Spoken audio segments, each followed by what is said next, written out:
Komið í sæl og velkomin til þessa fundar þar sem við ætlum að fara yfir uppgjör þriðji ársfjórðungs fyrir Síldarvinnsluna 2021.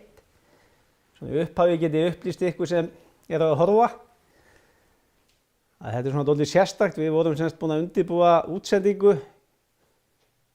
áðan á skrifstofunni með öllum búnaði og rafmagnið hvarf. Þannig að við þurftum skyndilega að rífa niður búnaðinn og stilla upp á nýjum stað. Þannig ég vona að það kom ekki að sök. En við erum og býðum ykkur bara velkomin til þessara kynningar á uppgjörinu og ætla þá að renna í gegnum það með ykkur.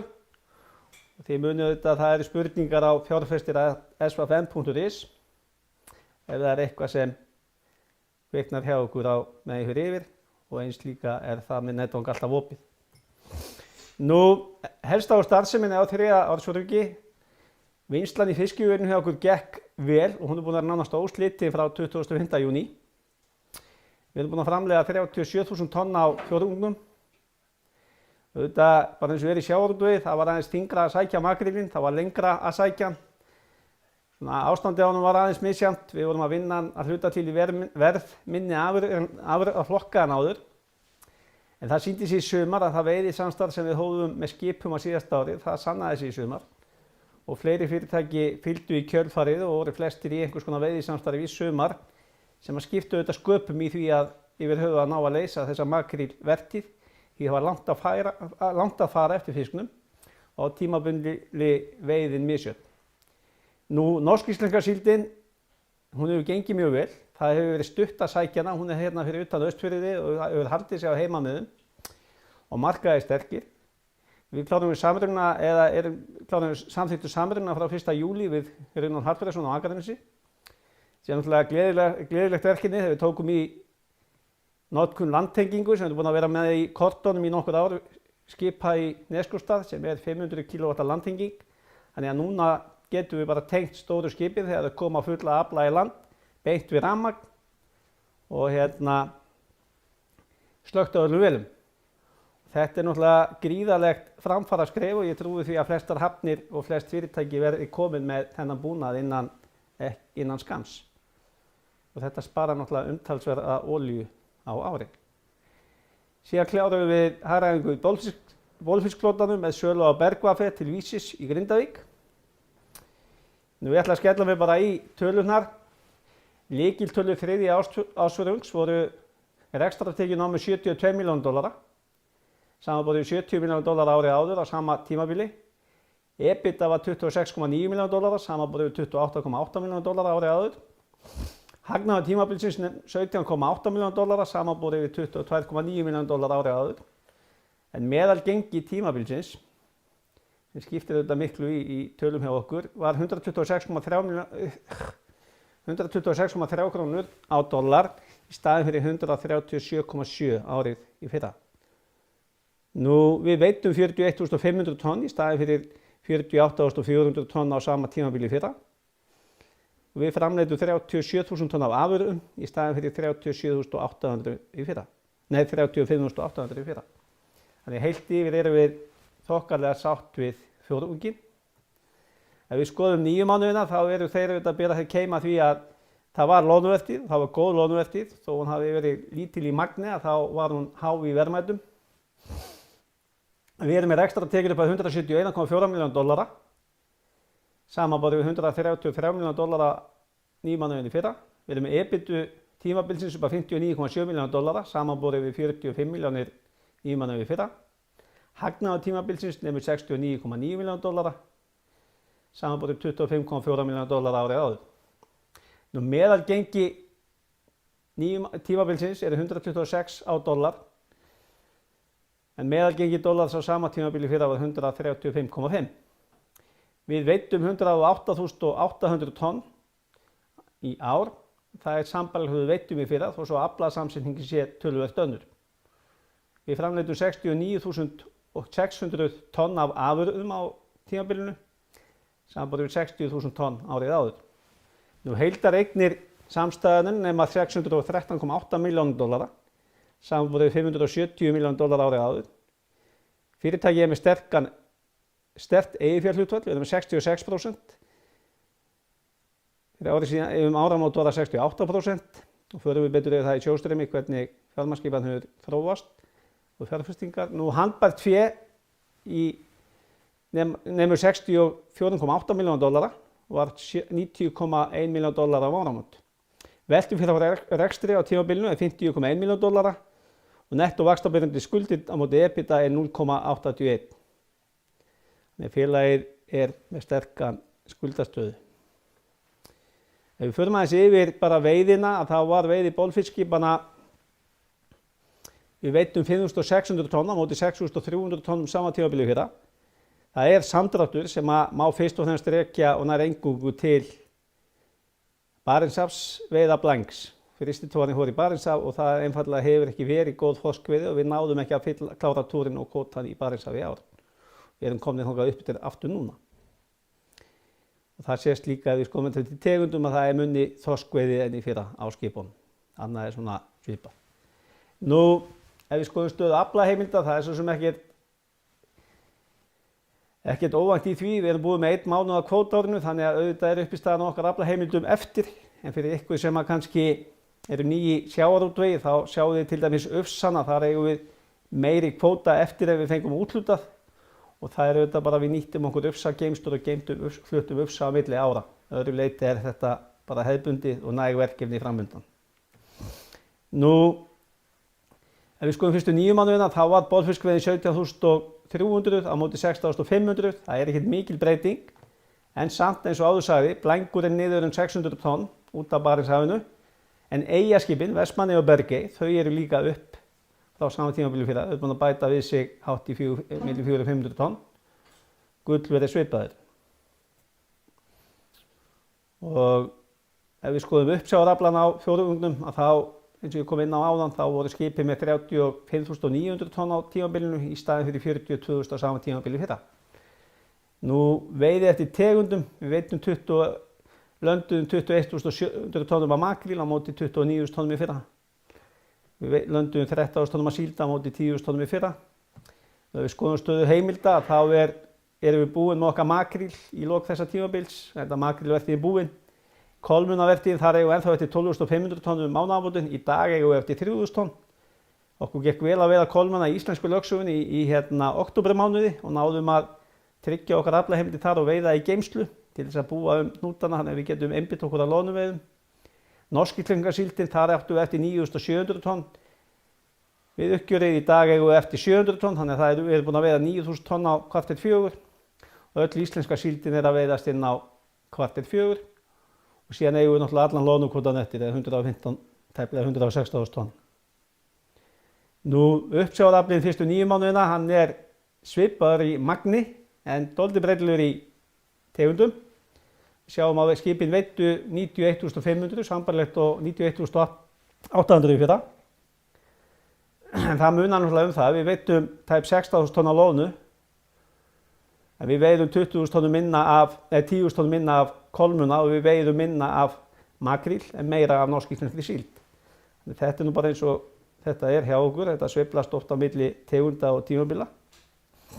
Nú landvinnslan, fiskimjölsverksmiðjurnar tók á móti svipuðu magni við meira sem fór í mjöl- og lýsisvinnslu á makríl, afskurði og síld og það náttúrulega kemur til að því að ástand ráðuneytisins var ekki eins gott og árið áður. Við vorum að hauskera meira þannig að það fór meira makríl, afskurði í bræðslu. Nú, móttakan í frystingunni hjá okkur, hún var nokkuð sambærilega á milli ára, ívið meira sem við tókum í ár. Og móttaka bolsfisks í frystihúsinu og Seyðisfirði er ívið meiri en á sama tímabili fyrra. Og við framleiðum aðeins meira magn á fjórðungnum en á sama tímabili fyrra. Nú, ef við skoðum 9 mánuðina þá eins og erum við að framleiða, taka á móti fiskimjölsverksmiðjunum aðeins minna magni en í fyrra. Og það vegur náttúrulega samdráttur í kolmunna mikið. Loðnuvertíðin, hún hafi komið sem uppbót, þá fór hún öll uppistöðu til í manneldisvinnslu. Nú móttaka uppsjávarfrystihússins á 9 mánuðunum, hún er komin í 45.000 tonn og er auðvitað stefnir í nýtt met þar hjá okkur í framleiddu magni á árinu og það vegur náttúrulega mjög þungt loðnuvertíð, sterk makrílvertíð og síðan síldin. Þannig að við erum þar yfir árinu í fyrra töluvert og móttaka bolfisks, hún töluvert lægri, en það helgast auðvitað því þegar við horfum á súluna hann uppi í glugganum hjá mér að við erum í loðnuleysis árið eins og í fyrra, þá erum við að heilfrysta bolfisk hér í Neskaupstað og vinna aðeins bolfisk á móti loðnuleysi. Þannig að þegar ekki er loðnuleysi eins og í ára, þá erum við með fólkið og vinnsluna upptekna í uppsjáfiski. Þannig að það er nú svona stærsta breytan þar á milli ára. Nú, framleiðsluaukningin við erum að framleiða í uppsjávarfrystingunni 34.000 tonna móti 23.000 tonna saman tímabili fyrra. Við erum ívið lægri í mjöl- og lýsisvinnslunni með 22.000 tonna móti 24.000 tonnum. Og síðan fóðurverksmiðjan Laxá með 9.200 tonn í staðinn fyrir 7.700, þannig að aðeins upp þar líka. Nú aðeins bara til þess að varpa ljósi á það sem ég sagði og kannski þannig að við fáum aðeins þannig við áttum okkur á því hvernig kannski munurinn var á veiðinni í makríl og vertíðinni í ár versus fyrra. Að við höfum veiðisamstarf í fyrra með 4 skipum, með skipi Samherja. Það voru 4 skip sem veitu 43.000 tonn að verðmæti 2.900 milljónir króna. Og þar var síldarvinnsla með 3 af 4 skipum eða 73% í samstarfinu. Í dag, í ár, þá vorum við með 3 af 5 skipum. Við vorum með 5 skip í veiðisamstarfi, Samherji var með 2 skip, leigði af okkur bara að NK, Gamla Börg, og þau veitu 41.000 tonn. Þannig að þetta auðvitað kemur til að það kostaði aðeins meira að sækja fiskinn og það gekk hægara að veiða og við þurftum aðeins meira effort í veiðina. Nú ef við förum aðeins í reksturinn á því fyrir tölur, þá vil ég bara vekja athygli á því að við uppgjörinn núna þá var farið í þá kom upp villa í samanburðartölum í uppgjöri á öðrum ársfjórðungi vegna ársins 2020. Það er að segja tölur sem við vorum í samanburði í kynningum daginn á öðrum ársfjórðungi fyrir árið 2020 og endurskoðaðar tölur. Það voru mistök þar í birgðabreytingu á öðrum ársfjórðungi þannig að þetta vegur nemur 3,8 milljónum og við einfaldlega byggjumst afsökunar á þessu og það hefur verið leiðrétt í fjárfestakynningu fyrir annan ársfjórðung þessi samanburður og uppgjörin verður að uppfærð og leiðrétt inn á heimasíðu félagsins. En við byggjumst auðvitað velvirðingar á þessu en þetta auðvitað hefur ekki áhrif á neitt á uppgjör þessa árs eða nein þau opinberu uppgjör sem hafa verið birt. Það er eingöngu þessi samanburður á milli fjórðunga. Nú, rekstur þriðja ársfjórðungs, við veltum $72 milljónir, rekstrargjöld námu $45 milljónir, þannig að EBITDA nam $26,9 milljónir á móti $28,8 milljónir árið áður. Og því séu að tekjurnar eru 2 milljónum hærri, kostnaðurinn 4 milljónum hærri og ég get upplýst það að munur til þess að uppsjávarskipunum með þessari auknu veiði og fleiri skipum og dýrari sókn, þá munar $2 milljónir í EBITu á útgerðinni hjá okkur á þessum fjórðungi frá fjórðungnum í fyrra. Nú rekstrarhagnaður tímabilsins náði $23,9 milljónir á móti 26,4. Fjármálatekjur og fjármagnsgjöld eru neikvæð $3 milljónir á móti því að þau voru jákvæð $192.000 fyrir árið síðan. Hagnaður fyrir skatta nemur þannig $20,8 milljónir í staðinn fyrir $28,2 milljónir árið áður. Nú reiknaður tekjuskattur er $3,5 milljónir á móti $5,2 milljónir árið áður, þannig að hagnaður tímabilsins er $17,3 milljónir á móti $22,9 milljónir árið áður. Nú, ef við skoðum 9 mánuðina þá er velta félagsins $171,4 milljónir í staðinn fyrir $133,3 milljónir árið áður. Nú, rekstrargjöld nema $111,6 milljónir í staðinn fyrir $45 milljónir, þannig að EBITDA tímabilsins er $59,7 milljónir í stað $45 milljónir árið áður. Það munur upp á $14,6 milljónir og auðvitað vegur loðnuvertíðin mjög þungt í því. Við fengum auðvitað áður farið það uppgjör, þannig að rekstrarhagnaður tímabilsins er $51,6 milljónir á móti $37,6 milljónir. Nú, fjármálatekjur og fjármagnsgjöld eru jákvæðum $1,3 milljónir á tímabilinu, voru neikvæðum $10,1 milljónir árið áður. Nú, síðan koma þannig liðið áhrifarekstri hlutdeildarfélaga $3,7 milljónir í staðinn fyrir $3,4 milljónir og síðan eins og við fórum yfir í öðrum ársfjórðungi hagnaður af afhendingu dótturfélags $23,6 milljónir Það er sérst hagnaður sem kemur inn í bækur félagsins vegna afhendingu hlutabréfa í SVF eignafélagi yfir til hluthafa sem fór fram á ársfjórðungi 2. Þannig er hagnaður fyrir skatta á tímabilinu $80,3 milljónir í staðinn fyrir $30,9 milljónir. Tekjuskattur reiknaður 10,4 milljónir, þannig að hagnaður tímabilsins nemur $69,9 milljónir á móti 25,4. Ég vil samt alveg vekja athygli fjárfesta á því að það eru þessi hagnaður upp á $23,6 milljónir sem má líta sem einskiptis hagnað út af afhendingu hlutabréfa í SVF eignafélagi. Nú ef við aðeins rýnum í hagnaðarbrúna hjá okkur, hvernig hún lítur út á milli tímabila og ætlum að skoða þessa munna á þessum fjórðungi, þá vorum við $22,9 milljónir í hagnað á síðasta ári. Breytingin er EBITDA niður $1,8 milljónir, afskriftir hækka $649.000, fjármálatekjur og fjármálaskjöld hækka $756.000 og gengismunur og afleiðusamningar hækka $2,7 milljónir. Þar vegur auðvitað þyngst gengistap vegna lána í dótturfélagi Bergi Huginn sem gert upp í íslenskum krónum. Nú verðbréf og afleiðusamningar eru neikvæðar $81.000. Hlutdeildarfélög eru neikvæð með að við síðast árum $1,5 milljónir og tekjuskattur jákvæður 1,7, þannig að hagnaður tímabilsins reiknast $17,3 milljónir. Nú við skoðum þess að sömu hagnaðarbrú fyrir 9 mánuðina, þá vorum við með $25,4 milljónir á sama tímabili á 9 mánuðum við fyrra. Nú EBITDAn er upp með $14,6 milljónir, afskriftir niður $680.000, fjármálatekjur og fjármálaskjöld niður $902.000. Gengismunur gengismunur $6,6 milljónir upp, verðbréf og afleiðusamningar upp með $5,7 milljónir, hlutdeildarfélög upp með $320.000, nú afhending dótturfélags, afhending SVF eignafélags yfir til hluthafa $23,6 milljónir, aukning í reiknuðu tekjuskatti upp á $4,9 milljónir, þannig er hagnaður tímabilsins $69,9 milljónir. Nú ef við rennum aðeins í starfsháttarayfirlitið að við erum í rauninni búin að vera með 4 skip inn í starfsháttarayfirlitið núna, það er að segja Bjarni Ólafsson er komin inn, auk þess erum við búin að vera með gamla börk inn í útgerð. Núna seinni hlut eftir að við loðnukvótinn kom út. Kemur reyndar ekki neðan á fjórðungan, við leigðum hann í sumar til Samherja, til Mangelveða. Nú útgerðin er með tekjur upp á selda vörur upp á $81,1 milljónir. Það er aðra tekjur upp á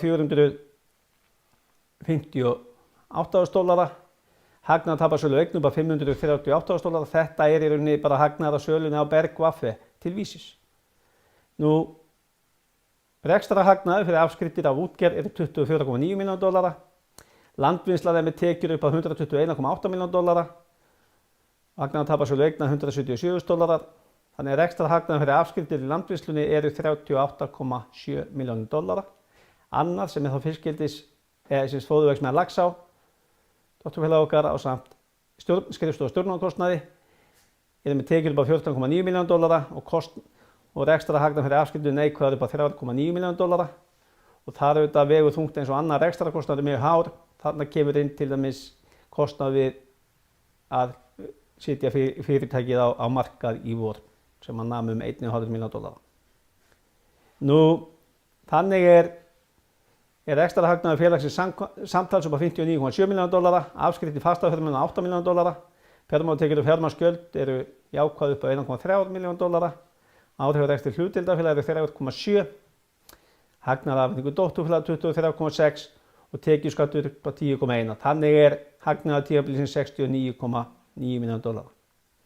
Nú ef við skoðum EBITDA-brúna fyrir 9 mánuðina, þá vorum við með EBITDA 9 mánuði 2020 upp á $45 milljónir, útgerðin hækkar $3,9 milljónir, landvinnslan $12 milljónir, annar lækkar $1,3 milljónir, þannig er EBITDA 9 mánuða 2021 $59,7 milljónir.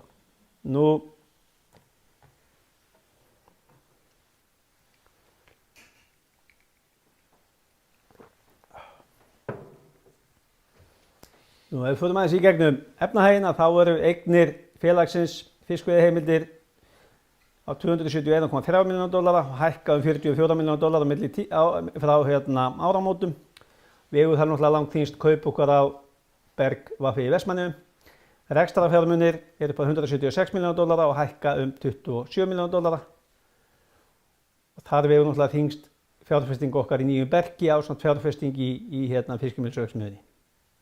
Nú fjáreignir eru $17,6 milljónir og lækka $22,7 milljónir og þarna vegur náttúrulega þyngst breytingin á því að við afhendum hluthöfum hlutafé í SVFN eignafélagi sem fór með hlut í Sjóvá. Þannig að fastafjármunir samtals eru $465 milljónir eða þeir hækka $48,6 milljónir frá áramótum. Nú ef við skoðum veltufjármuni þá eru veltufjármunir $147 milljónir í staðinn fyrir $152 milljónir áramót. Munar þar 4,9 milljónum. En þar veru þetta hæst lækkun á handbæru fé. Nú fastafjármunir sem haldið til sölu $1,5 milljónir. Þetta eru húseignir og fasteignir okkar í Helguvík. Veltufjármunir nema þannig samtals $148,7 milljónir og eignir félagsins samtals eru $613,8 milljónir og hækka $43,7 milljónir á tímabilinu. Nú eigið fé skuldir, eigið fé félagsins er $405 milljónir, hækkar $18,9 milljónir. Langtímaskuldir og skuldbindingar eru $163,8 milljónir. Þær aftur á móti hækka $90 milljónir frá árinu áður, eða frá áramótum. Þar vegur auðvitað langþyngst bara skuldbreyting á lánum. Við erum með inn í skammtímaskuldum áramót 54 milljónir sem við vorum að skuldbreyta. Þannig að við vorum að endurfjármagna félagið í upphafi árs. Þannig að langtímaskuldir og skuldbindingar nema $163,8 milljónir. Skammtímaskuldir eru $44,7 milljónir, voru $110 milljónir áður, lækka $65 milljónir og þetta er auðvitað bara færist í rauninni frá skammtímaskuldum að stóru hluta yfir í langtímaskuldir. Eigið fé skuldir félagsins samtals eru þannig $613,8 milljónir.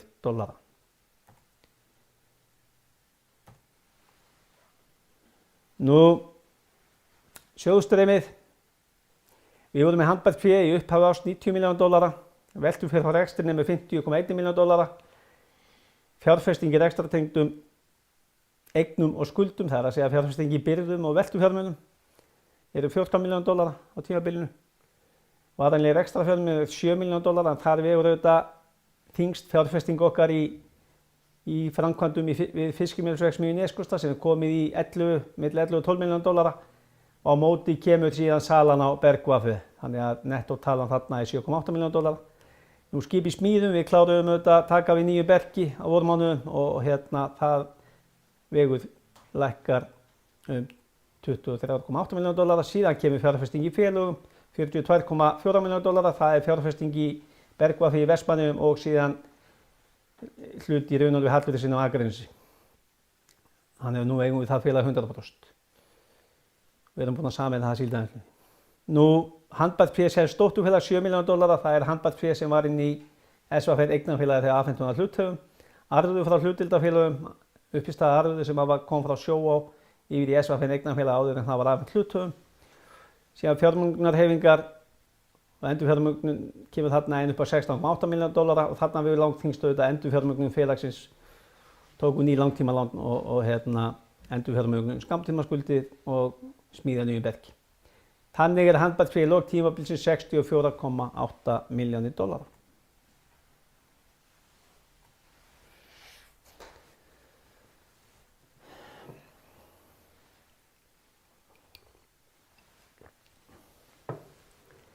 Fyrirgefðu það, er alltaf dálítið sérstakt að maður venst í seint að tala bara með myndavél en ég vona að það skili sér samt vonandi til ykkar ágætu fundamenn.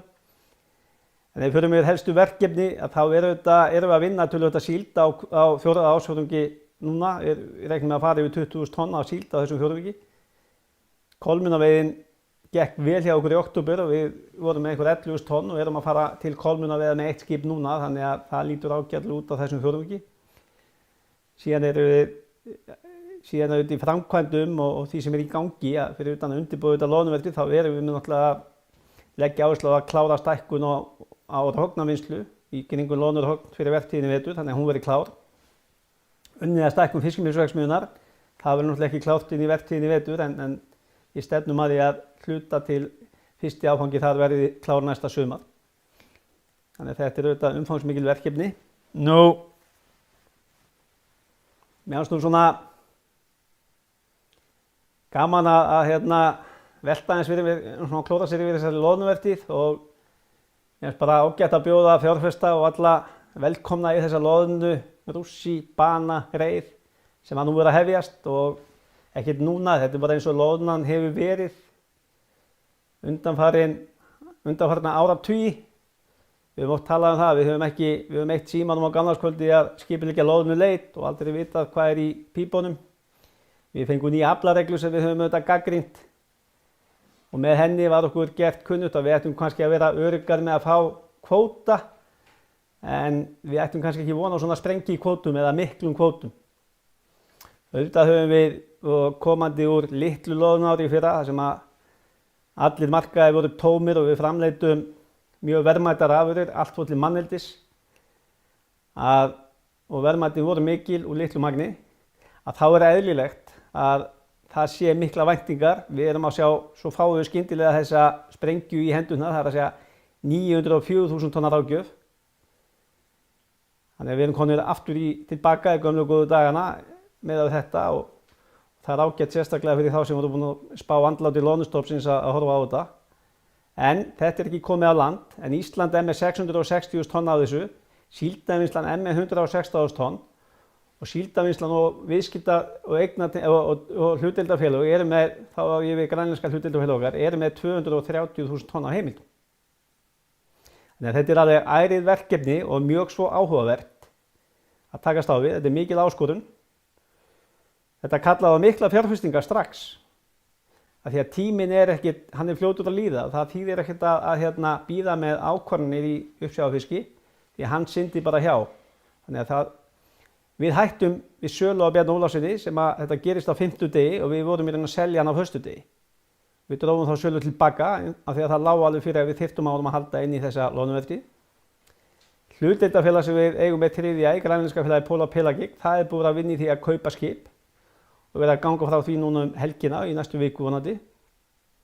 Á einni viku þurfti að panta veiðarfæri og að fara í að kaupa veiðarfæri til að mæta þessu og ég held að þetta hafi verið rúma 300 milljónir sem við settum út í veiðarfæri. Það voru loðnunætur, það voru loðnutroll, loðnupokar og svo framvegis. Við bættum strax bara það gamla bergi inn í veiðina.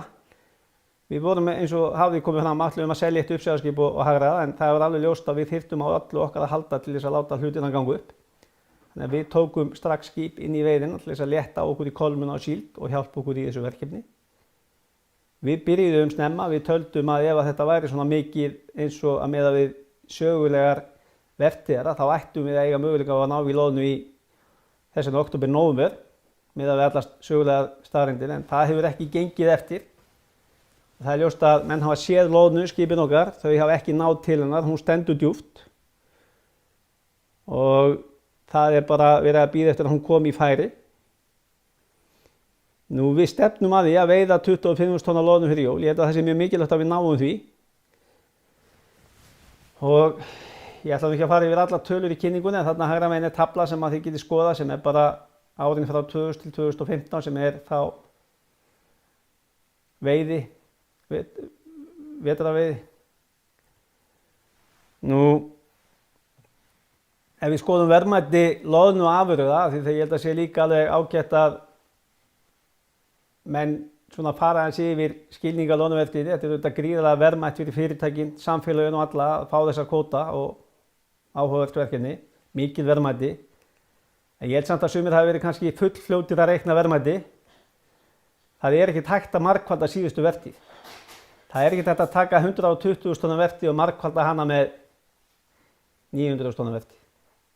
Við erum með takmarkaða manneldismarkaði. Við erum verð á mörkuðum mjög háð frambúði. Það sem er umfram það sem manneldismarkaðin ráða við og verðmætari markaðin, það fer í fiskimjöl og lýsi. Þannig ég setti nú svona fram, ég teka fram að þetta byggir á áætlunum og auðvitað getur þetta sveiflast í allar áttir. Bara svona til að gefa ákveðna indikasjón að þá, bara hvernig við hugsum og hvernig við setjum þetta fram, að þá tel ég að lágmarki með geta nást 60 milljarðar út úr 700.000 tonna loðnukvóta. En auðvitað þetta háð því að veiðar og vinnsla gangi upp. Það auðvitað margir óhægsu þættir. En auðvitað minni veið og minni framleiðsla þýðir hærri verð, þannig að það hægt að gera alls konar spekúlasjónir, en ef ég alveg heiðarlegur við ykkur að þá þegar loðnar annars vegar, þá eiginlega auðveldast að segja hvernig loðnuvertíðin verður svona 30. mars, 20 dögum eftir henni lýkur. Ef ég alveg heiðarlegur við ykkur, búin að vera í nokkur ári í þessu. En ég setti þessa mynd fram svona og að gefa mig það sé ákveðin hluti sem fellir bræðslu, ákveðin á Austur-Evrópu, frystingu á Japan og þannig reiknaðist mig til að þetta séu 60 milljarðar að lágmarki, en auðvitað þetta mun lægri verð. Ég þarna miðað við $7 í loðnurhoggnum. Við vorum að selja loðnurhogn í vetur á $15–16. Ég áætla þarna frystingu á Japan að meðaltal $1.900. Við vorum þar í $3.200–300 í vetur. Við vorum að reyna að selja inn á Austur-Evrópu við $2.000 og áttum einhverja sölu þar. Það reyndar gekk hægt. Þannig að þetta auðvitað bara mjög verðháðir markaðir. Síðan í myndinni hérna hægra megin, setjum bara til að leyfa ykkur að sjá hvað ég er með í skjölunum mínum, en þetta auðvitað sýnir þetta línurit, þetta vika 1 til vika 17. Súlun hann næst sýnir bara hvernig það skiptir líka máli í mjölinu og lýsinu á hvaða tíma við veiðum fiskin í bræðslu. Þeim fyrst sem við veiðum hann, þeim meira lýsi fáum við út úr hann, af því að nýtingin mun meiri í upphafi vertíðar heldur en þeir líður á. Við sjáum það í upphafi er ég að reikna með $515 en fer niður í 350 í lok tímabils. Síðan erum við náttúrulega með rauðlínuna, það Austur-Evrópa, síðan erum við með loðnurhogn og loðnu á Japan. Þetta svona, því sjáum við að strikin hjá mér ná yfir ákveðna vikur, ákveðin tímabil. Þannig að þetta ekkert, það þarf bara að hitta rétt á skipuleggja sig þannig að við náum að hámarka það sem við erum með í höndunum. Og ég hef til að þessi fyrirtæki sem að stunda uppsjávarveiðar á Íslandi og loðnuveiðar, þau hafi alla burði til að gera það. Það er líka gaman að fara eins í gegnum söguna, hvaða við erum að koma á og hvar við erum. Og eins og ég segi, ég byrjaði 1996 í þessu og fór að skoða gömul skjöl og skjalið sem ég var með 2003 yfir verksmiðju afköst á Íslandi. Það getur vel verið að það sé einhverjar smávægilegar villur í þessu, stóra myndin er rétt. Þá vorum við með 19 verksmiðjur og tæplega 17.000 tonn afköst. Þá var ég að gefa mig það með að við getum byrjað 5. janúar og brætt til 18. mars með svona 80% afköstum. Þá hefðum við klárað 960.000 tonn. En árið 2001, það er búið að hagræða gríðarlega mikið í þessum uppsjávarriðnaði, að þá erum við með afkast að geta upp á tæp 11.000 tonn, 10 verksmiðjur. Þið sjáum við þetta munin á þessum myndum að verksmiðjurnar voru dreifðar hringinn í kringum landið. Við vorum með minni skip. Og þá er ég að gefa mig með sömu forsendum að afkastagetan í vetur geti verið 620.000 tonn. Þannig að það þarf auðvitað hlutin þau þurfa að ganga upp. Og við höfum enga ástæðu til að ætla annað en að gera það. Nú er gaman líka aðeins að velta fyrir sér skipastólum. Það er breyting þar líka. Og ég fór að samaskapi inn í skjal sem ég átti síðan 2003 og skoðaði bara þau skip sem ég var með merkt sem svona viðskiptaskip sem voru að landa hjá Síldarvinnslunni og SR-Mjöl á þeim tíma. Og þetta er auðvitað mörg skip og það er einhvern veginn alltaf gaman að skoða gömul skip. Fyrir okkur sem höfum áhuga á því, en þarna erum við með 15 skip og burðargetu upp á 18.000 tonn. Í dag erum við að horfa á 8 skip sem við erum að reikna með að geti landa hjá okkur og verið í viðskiptum við okkur, auk okkar 4 skipa sem við erum með sjálfur. Og þá erum við burðargetu upp á 90.500 tonn, þannig að auðvitað hefur orðið gríðarleg þróun í skipastól, við erum konum með mun öflugri og burðarmeiri skip, en að sama skapi þá auðvitað er ekki eins mörg skip að veiða í einu. Við erum með stærri veiðarfæri en við erum betur í stakk búin til að sigla langa veiðarlengdir í erfiðari veðrum. Það var oft til ráð fyrir að menn þurftu að bíða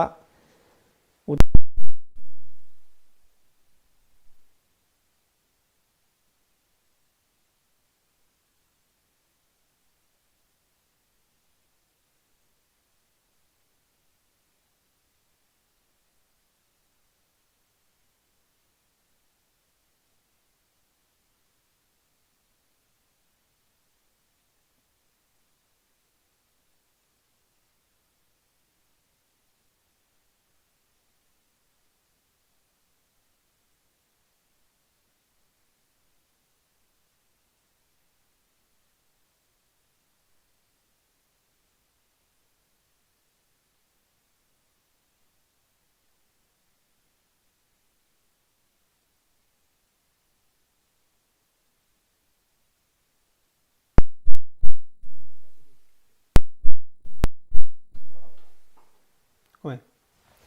Fyrirgefið þetta, það rafmagnið alltaf skrifstofunni. Svo kláraðist batterið á mikrofónum hjá mér en ég vona að þið heyrið í mér núna. Ef við fórum aðeins yfir, við lentum í tjóni í Vestmannaeyjum þann 27. október síðastliðinn, það kom upp eldur í vélarrými og þetta er auðvitað eitthvað sem að enginn vill upplifa, það er að segja eld út á sjó, það er nú svona eitt af því versta sem að við getum hugsað okkur.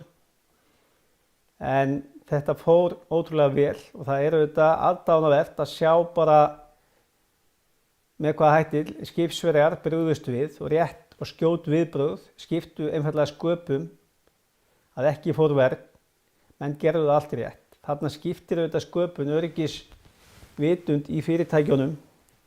Sjómannaskólinn er búin að fræða okkur mikið, fyrirtækin hafa tekið átök og sjómenn sjálfir og skipstjórnarmenn eru ótrúlega meðvitaðir, allflestir, að taka æfingar og hafa sína menn og áhafnir í þjálfun.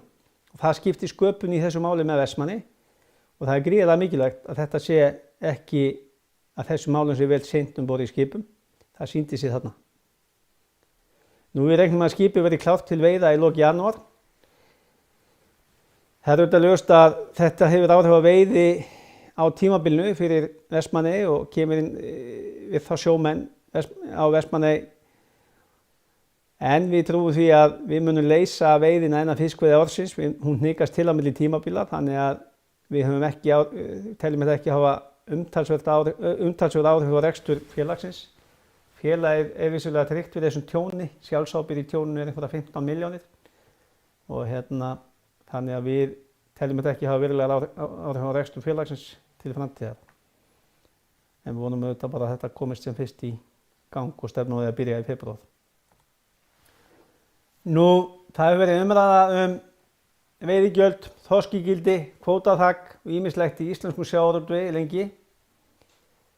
Og ég ætla ekki að gera lítið úr skoðum fólks í því og ætla að leyna minni skoðun. Ég hef oft talað fyrir því að það þurfa að velta fyrir sér þessu kvótaþaki. En ég held að sé alveg ljóst, horfandi á þessa mynd, að þeir stuðlar sem við erum að nota, þessi svokölluðu þorskígildi þeir gangi ekki upp. Fyrirtæki eins og Síldarvinnslan taldi sig vera með 7,5% af allum aflaheimildum á Íslandsmiðum. Síðan kemur kvóti upp á 660.000 tonn og verðmætin á honum eru mörgfölduð út af verðmætum á kvóta sem kom út úr 130.000 tonna kvóta. Þetta er bara verkefni sem ég held að bíði vonandi nýs sjávarútvegsráðherra sem hlýtur að fara að líta dagsins ljós að fara ofan í. Og ég tel að við erum að sjá annað félag á markaði eins og Brim, það þurfti að selja frá sér heimildir af því allt í einu voru þeir komnir upp á öllu valdi. Síldarvinnslan er allt í einu komin upp undir kvótaþak. Loðnan er farin að vega 36% af verðmætum á Íslandsmiðum sem er ekki réttir mælikvarðar. Þannig að ég held að það sé alveg komin tími á það að allir sitjist yfir þessi blessuðu þorskígildi og skoði með hvaða hætti menn vilja hafa þessa mælikvarða. En þetta mælir ekki alveg rétt. Við sjáum þetta bara betur fyrir Síldarvinnsluna sem hefur verið þetta 8-9% af ígildum á Íslandsmiðum, 7,4, svo allt í einu erum við konið 11,8.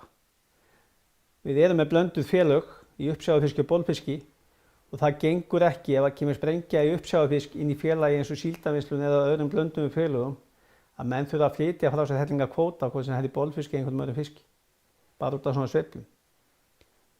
Þannig að þetta er eitthvað sem þarf bara einfaldlega eða selja frá sér kvóta. Ég held að þetta sé bara eitthvað sem að þarf einhver innbyggð villa í kerfi sem að menn þurfa að fara yfir. Alveg svo menn hafa rætt veiðigjöld á loðnu. Það er vissulega þannig að við erum búin að koma í gegnum 2 loðnulaus ár og veiðigjöld ársins í ár eru ákvörðuð á afkomu loðnuveiða fyrir 2 árum.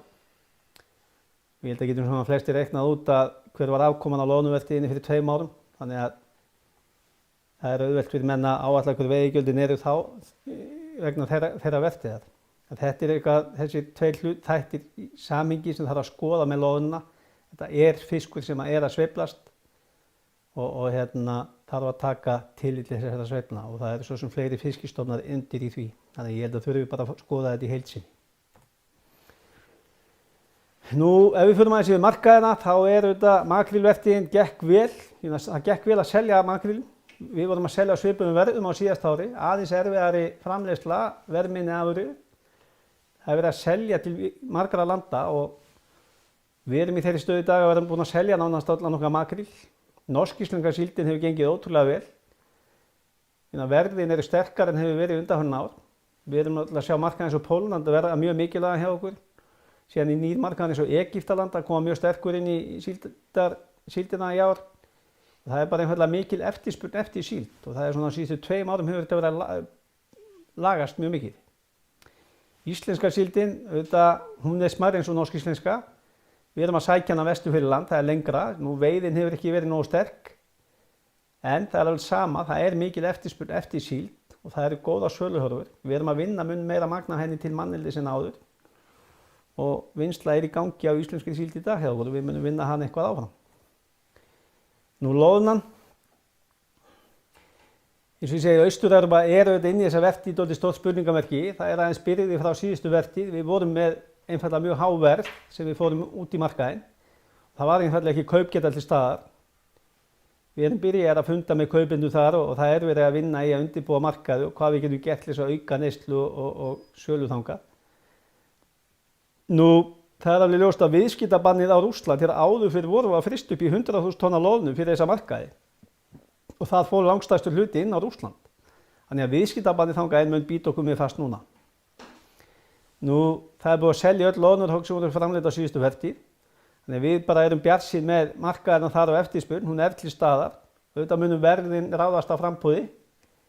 Asíumarkaður er dálítið þannig að kaupendur vilja gjarnan eiga birgðir, vera dálítið með fyrirsjáanleika í sínum stokki, í sínum birgðum, lendi ekki í skorti. Þannig að núna eftir þessi loðnulausa ár þá var náttúrulega nánast allt orðið tómt og vegna hára verða á síðustu vertíð keyptu við held ég í lágmarkinn, þannig að það verður held ég þokkalega eftirspurn eftir loðnu inn á Asíumarkaði. En þetta eru fáir markaðar og þeir eru háðir framboði, það er að segja verðið. Ég held að við getum ekki reiknað kannski alveg með þessu sprengjuverðum sem voru á síðustu vertíð ef við okkur lukkast að framleiða mikið magn úr loðnunni. Nú, kolmunin, ef við förum í mjöli og lýsi þá er bara markaði sterkir þar. Kolmunin var svona dapur framan á, það var ekki vottun á honum, það er komin svokölluð napavottun á hann, þannig að við erum að selja mjöli þar núna bara inn í fóðurgerð og það hefur verið mikill áhuga á, það hefur gengið vel. Það er mikill áhuga og spenningu fyrir loðnumjöli. Við erum búin að ráðstafa og selja í rauninni fyrir um 30–40% okkar loðnumjöli, það er að segja framleiðslu komandi vertíðar. Þetta hafa verið lækkað, það lækka verð þegar kemur svona sprengja í framboði eins og er reiknað með af loðnuvertíðinni. Og við skulum átta okkur líka því með loðnuna, það er ekki bara loðna frá Íslandi upp á 900.000 tonn, það er líka verið að reikna með loðnukvóta í Barentshafi. Við erum búin að tryggja okkur umtalsvert geymslupláss erlendis því að verðið fara mjög lágt í 4/1, þannig við erum að undirbúa það að geyma og hlaða upp mjöli í birgðum og eiga mjöl í geymslum til þess að dreifa því yfir lengri tíma. Því neyslan á mjöli dreifist ekki á móti framleiðslunni þegar við fáum svona stóra loðnuvertíð. Það eru auðvitað allir flutningar að þyngjast, við erum að sjá hærri verð í öllum okkar fraktflutningum og þyngra einfaldlega að flytja afurðir og það á alveg mjöl eins og allt annað. En almennt séð erum við bara frekar bjartsýn með sölur á mjöl og lýsi og erum vel seldir núna og reiknum með að fara með mjög lágar birgðir á milli ára og vorum búin að undirbúa það. Þannig að ég held að við séum þokkalega bjartsýn inn í nýtt ár með það. Bolfiskurinn, auðvitað er COVID ennþá að spila inn í en það hefur sala til þess að sjófrystum þorsk og ýsuflókum hjá okkur á blank hefur gengið mjög vel, verðir og há. Það hefur verið mjög góð eftirspurn og sala af öllum okkar framleiðslu út úr Húsinu á Seyðisfirði. Það er mikil eftirspurn eftir sjófrystum uppsaflökum og lítur vel út. Þannig að almennt séð við getum bara verið frekar bjartsýn með horfur á flestum okkar mörkuðum, bæði fyrir uppsjáfisk og bolfisk. En svona án undantekninga þetta bara getum við verið nokkuð bjartsýn þar. Og það kannski endurspeglast í þessu COVID ástandi að þó að komi COVID og við erum heima og það er margar takmarkanir.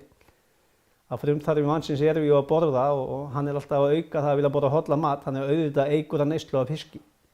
Þannig við höfum alveg upplifað það í gegnum þessa tíma, þú hafi komið brekkur og tregðað sumstaðar að almennt séð hefur gengið vel að selja. Nú, ég ætla nú ekki að hafa þetta neitt lengra.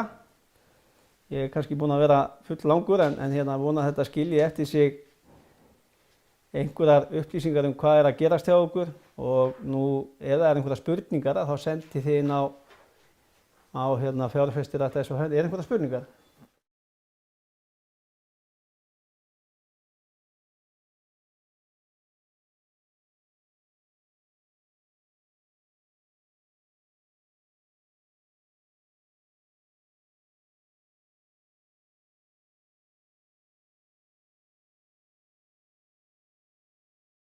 Hérna eru tvær spurningar. Hvaða væntingar hafið þið tekjur, afkomu eða umfang á komandi loðnuvertíð, til dæmis samanburði við síðustu vertíð? Hvernig eru aðstæður á mörkuðum og hvað áhrif fyrirsjáanlegt magn hafa markaðina? Ég vona að ég hef nú náð að svara þessu nokkuð veginn í þessu erindi. Við erum auðvitað að reikna með að fá svona 28 til 30% af þessum verðmætum sem við erum áætlað þarna að lágmarki 60 milljarða. Þannig að við höfum auðvitað bara mjög góðar væntingar inn í komandi loðnuvertíð. Og vonandi, eins og ég líka kom inn á, auðvitað liggur það alveg fyrir að við erum á magnháðum mörkuðum og það er alveg ljóst að verðin eru mjög fljót að gefa eftir þegar mikið er framleitt. Það er bara sagan kennir okkur það. Þannig að það er eins og ég kom inn á, þess vegna tel ég að við kannski menn hafi verið fljótir á sér að reikna verðmæti loðnuvertíðar út frá síðustu vertíð, alveg eins og endurspeglast í þessum þorskígildistölum sem eru rangir. Mikil umræða erfiðleika í aðfangakeðjum heimsins. Hvernig sú þróun verður að hafa áhrif á síldarvinnsluna til að hækkun flutningskostnaðar, hærra olíuverð, auki birgðahald og svo framvegis? Það er auðvitað alveg ljóst að við erum að sjá töluvert mikla hækkun á flutningskostnaði og við munum örugglega upplifa það í vetur að flutningskostnaður til þess að gámum inn á Asíu hækkar töluvert og við getum alveg hort á að flutningskostnaður fari í 25 til, ég veit það ekki, maður passa að segja ekki of nákvæmar tölur í þessu, en ég held að flutningskostnaður getur orðið svolítið stór hluti af sölunum í vetur eins og við upplifað áður í svona árferði. Og flutningskerfið er náttúrulega almennt að hægja á sér og auðvitað sér þess stað bara hækkandi olíuverð og annað, auðvitað kemur þetta bara beint niður í afkomu og rekstur félaga eins og Síldarvinnsluna. Auðvitað erum við að nota mikið af olíu og við flytjum alla okkar vöru út, þannig að við erum háðir þessu. En við höfum líka eins og til dæmis núna þegar loðnuvertíðin var ljóst að þá var farið á strax í öll aðföng, að tryggja öll aðföng og tryggja allar umbúðir og tryggja farið við varalhluti og svo framvegis, þannig að það er ekkert ráð núna nefnir tíma sem tekið. Við þurfum lengri tíma í allt og hlutirnir eru dýrari. Hvað meira?